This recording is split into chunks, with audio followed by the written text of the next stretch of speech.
You are watching Muhammad Amir official YouTube channel. The story of the fall of the Ottoman Empire, which was a superpower for 6 centuries, and the establishment of Turkey, Part 2. Fall of Constantinople. However, Oliver Bouquet, professor of Ottoman and Middle Eastern history at the University of Paris Diderot, says that only one Turkish state was founded in 1299. The establishment of the empire began with the fall of Constantinople in 1453.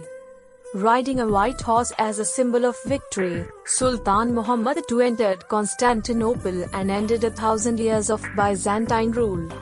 He then ordered the killing of a large part of the local population while forcing the survivors into exile.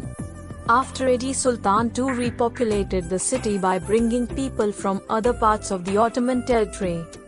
Sultan Mehmed II renamed Constantinople Istanbul, meaning the city of Islam, and began rebuilding it. Thus, the city became not only the political and military capital of the empire, but also became an important world trade center due to its location at the crossroads of Europe, Africa, and Asia. The main reason for the economic growth of this empire was Sultan Muhammad II's policy of encouraging the increase in the number of merchants and artisans in his state. He encouraged many businessmen to go to Istanbul and start business there. Later rulers continued this policy. Recipe for success. According to Professor Oliver Bouquet, the credit for the success of this power, where the center of power goes to a single person who did not accept any kind of hostility and took the country forward. One of the reasons behind the success of this state is its military. It is also to be a state. He told BBC Mundo that it was a state whose wealth was largely spent on conquering more territories. His aim was to get more wealth and higher taxes. According to him, another driving force and important factor of the empire was its military power.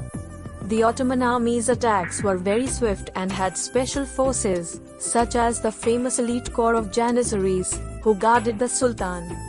The empire's highly centralized bureaucratic system helped it organize the distribution of its wealth, the fact that it was influenced and unified by Islam, and that the entire society obeyed a single ruler. It was a polytheistic society and apparently there was no concept of forced conversion. But in reality people were converted to Islam there. According to him, even the policy of formal Islamization was prevalent in some areas. The Ottomans were also known for their pragmatism. They took the best ideas from other cultures and made them their own. Sultan Azim. One of the most famous sultans of the empire was Suleiman the Great, who ruled between 1520 and 1566 and expanded his empire into the Balkans and Hungary, as far as the Roman city of Vienna. Although he is remembered in the West as the Magnificent and in the East as the Source of Law, Solomon had other titles that were as exaggerated as they were surprising. These titles include Allah's vicegerent on earth, God of the gods of this world, Lord of the necks of men and refugee of all people around the world, indicating the importance attached to them.